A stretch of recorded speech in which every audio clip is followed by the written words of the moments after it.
এই ধরনের টিফিন কারি আপনারা কেউ কখনো দেখেছেন কিনা আমার জানা নেই, তবে আমি নিঃসন্দেহে বলতে পারি এটা ওরকম শৌখিন কারো বাসা থেকেই সংগ্রহ করা। এটার বয়স আনুমানিক 100-র উপরে হবে। সম্পূর্ণ হাতে বল প্রেসারে তৈরি আগের দিনে।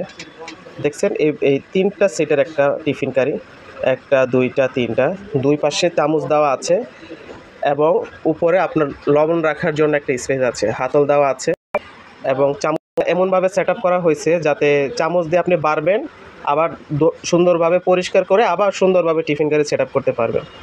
এটা অরিজিনালি পুরাতন কালো রং ছিল, আমরা নিজের হাতে পরিষ্কার করছি মেশিনে।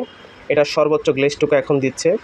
আশা রাখি আপনারা দেখতে পাচ্ছেন। যদি এই ধরনের টিফিন কারি আপনাদের প্রয়োজন হয় বা কিনতে আগ্রহী হন, সাজাতে চান, তাহলে অবশ্যই আমাদের সাথে যোগাযোগ করতে পারেন। আমি যদি এর ভিতরটা আপনাদেরকে খুলে দেখাই, সাপোজ এই 2 পাশে খুলছি, সম্পূর্ণ হাতে করা প্যাচ আগের দিনের।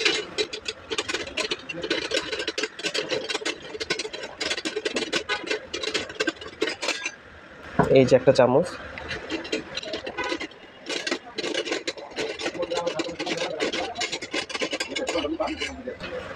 এই যে 2টা চামচ সম্পূর্ণ পিতলের তৈরি, 3টা সেটের একটা টিফিন কারি। এই যে প্রথম ঢাকনা, দেখুন ভিতরের ফিনিশিংটা। এই একটা, এই হচ্ছে মিডলের অংশটা, এবার হচ্ছে শেষের অংশটা।